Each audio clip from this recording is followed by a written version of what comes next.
모든 대표님은 잘하는 게 확실하기 때문에 사업을 하고 있어요. 그러니까 자기가 잘하는 걸 정확하게 하고 좋은 사람들 뽑아야 된다. 도매 브랜드가 그렇기 때문에 소매 브랜드를 거듭나기 위해서는 어떻게 보면은 대표자님의 그 마인드셋의 전환이 굉장히 중요한 트리거가 될 수가 있습니다. 잘하는 브랜드들은 내가 브랜드다 라고 생각하셔야 될 것 같아요. 틀림없이 성공하실 거라고 저는 생각해요.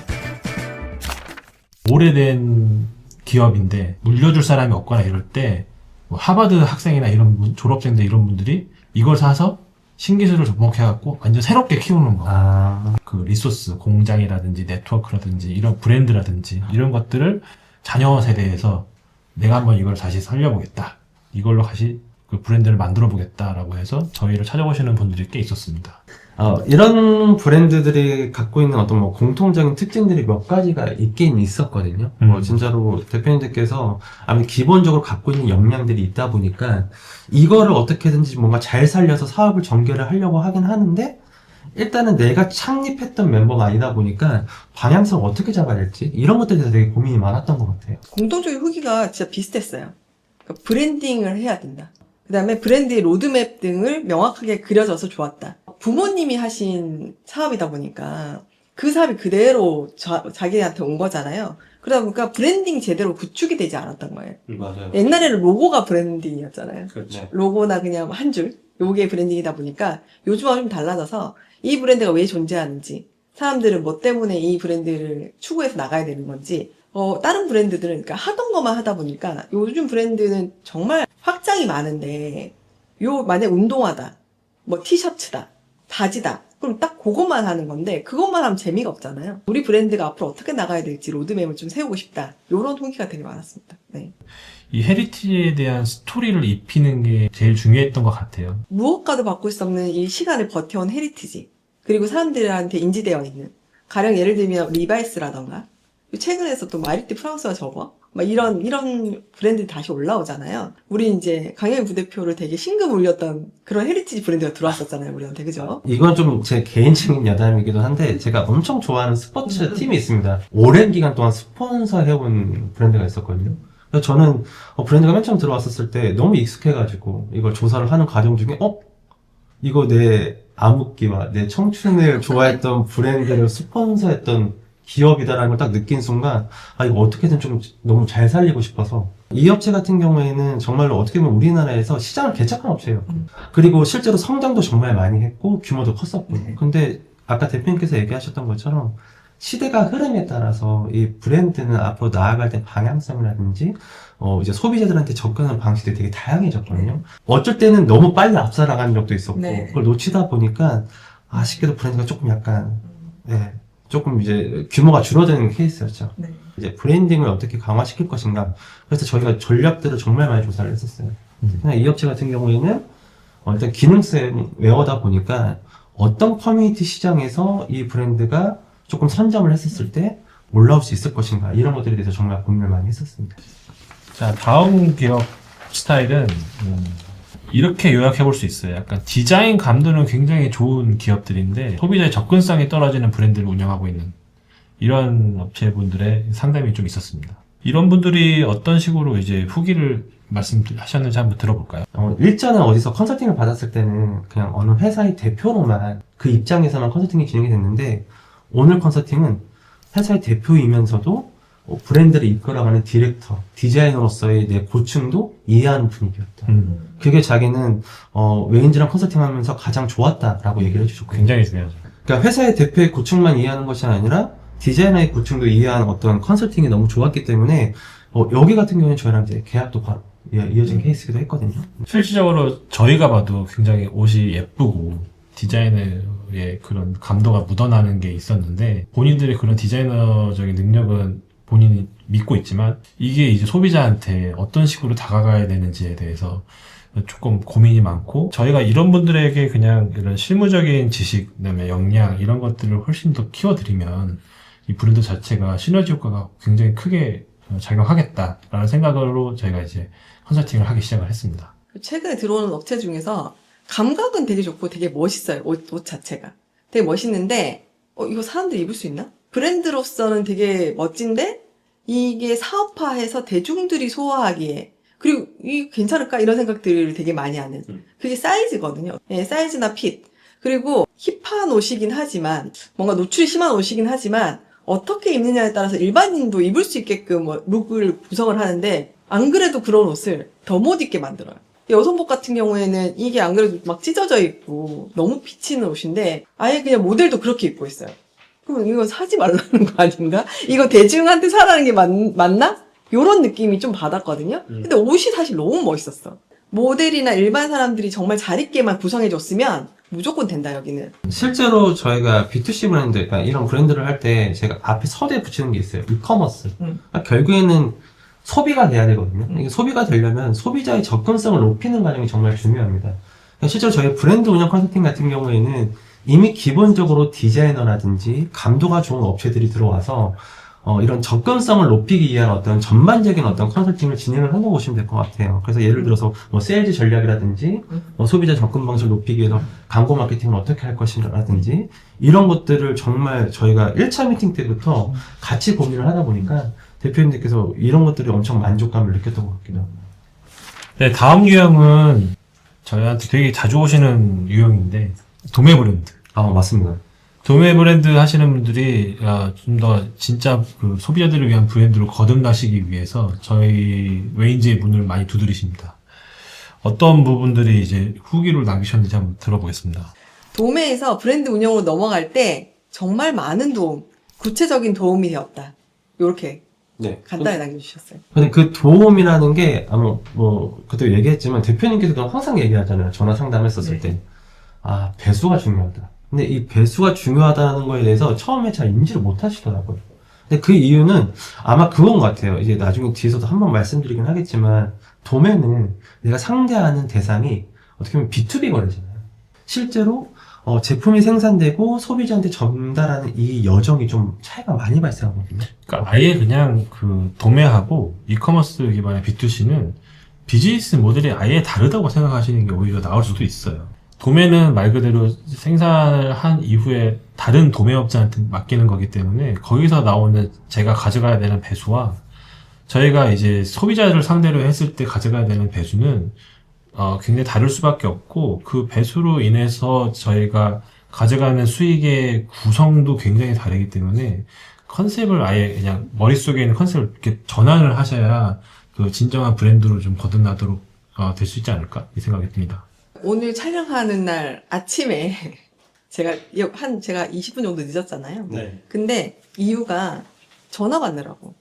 예, 여기도 이제 도매를 하고 있으신 분인데 브랜드로 넘어간 거예요. 그러니까 이분은 디자이너 중심이었어요. 그러다 자기가 디자이너 출신인데 도매를 간 거죠. 근데 도매를 갔는데 시스템이 너무 자기한테 버거운 거예요. 예, 너무 버거운 거예요. 그래서 이렇게 바쁘게 분주하게 이렇게 해야 되지 않을까? 라고 해서 잡고 브랜드를 한 거예요. 2년 정도 됐대요. 근데 브랜드를 하다 보니까 이 도매에서 하던 습관 때문에 브랜드로 딱 넘어왔을 때 똑같이 하고 있더래요. 그러니까 내 디자인을 사람들에게 감도 높게 만들고 그들을 설득하고 내가 왜 이걸 만드는지 가치를 얘기하고 이래야 되는데 똑같이 다른 데가 뭐가 잘 나가지? 나는 뭘 팔아야지 이 사업이 되지? 라는 생각을 하고 있으시더래요. 이분이 도매인데 지금 브랜드로 넘어갔다라 얘기를 하시는데 그런 느낌이 좀 안 나고 감도가 되게 좋았어요. 근데 이번에 다시 신청을 했을 때 들어가 보니까 완전히 바뀐 거예요. 그래서 뭔가 특이하다? 근데 이제 이렇게 생각을 했죠. 그래서 제가 그 얘기를 했어요. 제가 그 당시에 상반기에 그 홈페이지 룩북을 본 느낌하고 지금은 완전 달라졌던데. 그러니까 웃으시면서 기억이 나시냐. 그때는 다른 여느 브랜드처럼 하고 싶었는데 지금 오히려 내 색깔을 찾고 있다. 그래서 훨씬 더 많이 오른 건 아니지만 매출이 좋아졌다는 얘기를 하시더라고요. 트렌드를 반영을 무조건 하고 기본적으로 트렌드 반영은 똑같아요. 근데 여기다가 나의 해석과 내가 하고 싶은 옷의 가치와 이런 소비자들까지 다 커뮤니케이션 한 다음에 이게 옷으로 반영이 되는 거거든요. 그러려면 지금 제가 말한 몇 가지만 해도 차이가 확 나죠. 맞아요. 근데 이 모든 과정이 다 돈이란 말이에요. 맞아요. 그러니까 이게 브랜드는 돈이 올라갈 수밖에 없다. 그리고 도매는 즉각 반응하고 빨리 생산되기 때문에 그 과정이 좀 생략되는 데서 금액의 차이가 좀 생기지 않을까라는 생각이 들더라고요. 도매 브랜드는 팔릴 만한 제품을 만드는 거고 소매 브랜드는 소비자가 사고 싶은 제품을 만드는 네. 거거든요. 그 옷을 사기 위해 내 지갑을 열 의사가 있다라는 건데 방금 말씀하신 여러 가지 그런 과정들이 거기에 함축적으로 녹아져 있다라는 거를 소비자가 인정하고 지갑을 연다는 거거든요. 그렇기 때문에 저희도 이제 비즈니스 구조가 완전히 다르다라는 걸 말씀을 드리는 거고, 도매 브랜드가 그렇기 때문에 소매 브랜드를 거듭나기 위해서는 어떻게 보면은 대표자님의 그 마인드셋의 전환이 굉장히 중요한 트리거가 될 수가 있습니다. 브랜딩을 완성을 하고 그다음에 내가 어떤 옷을 팔고 싶은지, 나의 해석은 어떤 게 들어가는지. 근데 이제 혼자 하기가 되게 힘들잖아요. 맞아요. 그래서 디자이너 멤버도 구성을 하게 되고, 그 다음에 기획을 하시는 분들도 이런 전체적인 밸류 체인을 만드는 것부터 도메인 브랜드한테 저희가 도움을 드리고 있고요. 그리고 이제 재무 상태표에 맞게끔 숫자를 어떻게 관리하는지, 매출을 얼마큼 나야 되고 비용은 어떻게 해서 이익을 어떻게 내는지. 이게 초기에는 아무래도 브랜드를 하다 보면 초기 브랜딩 작업을 해야 되기 때문에 단번에 이익이 나진 않지만 그래도 뭔가 투자하는 만큼 이익이 나는 구조를 만들 수 있게끔 밸류체인과 그다음 숫자 부분을 저희가 적극적으로 도와드리고 있죠. 계속 탄력적으로 도매 시절의 성격이 자꾸 돌아가시는 영향이 있어요. 네. 그럼 그럴 때마다 저희가 계속 잔소리를 해드리는 거죠. 근데 저는 이 도매 브랜드를 하다 보면 도매 브랜드가 저희가 브랜드화 시키는 것만 컨설팅 하는 게 아니라 기존의 사업들도 도와드리잖아요. 저는 그거 안 했으면 좋겠어요. 대표님들이 자꾸 자책해요. 내가 너무 뭘 몰라서 어디 가서 뭘 숫자를 배워올까요? 어디 가서 사진을 배워올까요? 모든 대표님은 잘하는 게 확실하기 때문에 사업을 하고 있어요. 그러니까 자기가 잘하는 걸 정확하게 하고 좋은 사람들을 뽑아야 된다. 자책하지 마시고 매일매일 그냥 오늘 해야 되는 것들을 꾸준히 하시다 보면, 그리고 좋은 사람들 뽑아서 하시다 보면 틀림없이 성공하실 거라고 저희는 생각을 해요. 저희가 이제 도매와 소매 그 대표님들의 그 회사의 브랜드에 맞춰서 인력 세팅이라든지 밸류체인 세팅은 저희가 자신있게 해드릴 수 있습니다. 다음 유형은 마지막 유형인데, 이런 고객사분들이 많이 들어오세요. 대표님 자신의 그 인플루언서적인 기반, 이거를 가지고 이제 탄생한 브랜드인데 이거를 좀 더 사업화하고 브랜드다운 브랜드로 만들고 싶을 때 저희를 찾아오시는 경우가 많습니다. 이런 분들이 저희하고 상담을 하고 나서 어떤 반응을 주로 보이셨을까요? 후기 읽어보면 브랜드의 정체성에 대해서 고민했던 부분이 해결됐다. 저희 그 고객사 중에 정말 빅 인플루언서들도 네. 있으시잖아요. 가만히 생각해 보시면 이 인플루언서 기반 브랜드가 성공하려면 내가 나를 활용해야 돼요. 잘하는 브랜드들은 그냥 내가 브랜드예요. 이렇게 됐을 때 확 성공하거든요. 뭔가 이렇게 하다 보면 되게 피곤하잖아요. 내가 일거수일투족이 전부 다 노출돼야 되고, 그래서 자칫 잘못하면 구설에 휘말려서 브랜드가 정체되기도 하고, 이런 것들에 대해서 고민하시는데, 그럼에도 불구하고 저는 본인의 정체성을 정확하게 찾아야 된다. 내가 브랜드다 라고 생각하셔야 될 것 같아요. 이렇게 내가 브랜드다라는 정체성을 가지게 되면 이 브랜드가 확장하는데 되게 쉬워져요. 네. 다른 뭐 제품군이라든지 다른 사업군으로 확장하는 게 되게 쉬워지는데, 사실 초반에는 약간 조금 우려되는 부분도 있죠. 예를 들면은 인플루언서로서 브랜드를 하나 론칭을 했는데 사람들이 제품을 나를 보고 사지 제품을 보고 사지 않는 경우가 발생할 수도 있어요. 근데 이런 부분들을 저희가 좀 그 시스템적으로 보완을 해서 필요하다면은 그 제품과 브랜드와 인플루언서의 분리도 필요할 수가 있고, 아니면 이것들을 적정하게 섞어가지고 전략적으로 활용할 수도 있고. 고객들은 나를 보고 나를 신뢰하기 때문에 제품까지 믿고 사는 게 맞아요. 그래서 처음엔 그렇게 시작을 하다가 방금 말씀하신 것처럼 하나씩 떼나가는 거죠. 맞아요. 인플루언서 기반 브랜드들은 품질이 상당히 좋습니다. 네. 왜냐하면 본인의 이름을 걸고 하고 본격적으로 노출되어 있기 때문에 뭐라도 하나 안 좋으면 댓글 폭탄을 어마어마하게 받아요. 저희가 정체성을 가져가면서 인플루언서 본인이 가지고 있는 파워를 브랜드에 적극적으로 활용하는 거는 찬성하지만 점차적으로는 분리하는 거를 저희가 권장을 드리는 이유 중에 하나가 엑시트예요. 이게 너무 나라는 그 개인 아이덴티티랑 일치돼 있고 이게 떨어질 수가 없는 상황이 되면은 엑시트하는 좀 많이 어려움을 겪을 수가 있습니다. 그래서 이런 부분을 저희가 미리 대비해서 순차적으로 약간 조금씩 브랜드하고 인플루언서를 분리하는 작업을 하시라고 제가 권장을 드리는 겁니다. 10억, 20억, 30억 작은 회사들도 충분히 할 수 이렇게 좋은 후기가 달려있고 제품력이 이렇게 뛰어나다면 충분히 엑시트 하실 수 있거든요. 그러니까 브랜드와 내가 떨어지는 간극을 너무 높게만 잡지 않으면 얼마든지 할 수 있으니까 쓸데없이 스트레스 받지 않으셨으면 좋겠습니다. 네. 네. 그러니까 이런 인플루언서 기반 브랜드 대표님들의 내부 조직에 대해서 저희가 역할과 책임들을 좀 명확하게 정의내리고, 이 사람들한테 일을 어떻게 시키고 커뮤니케이션을 어떻게 해야 되는지만 저희가 정리를 해드려도 대표님들이 굉장히 후련해하시고 그다음에 다음 사업이라든지 다음 아이템에 대한 구상을 굉장히 좀 더 창의적으로 발전적으로 하실 수 있게 되더라고요.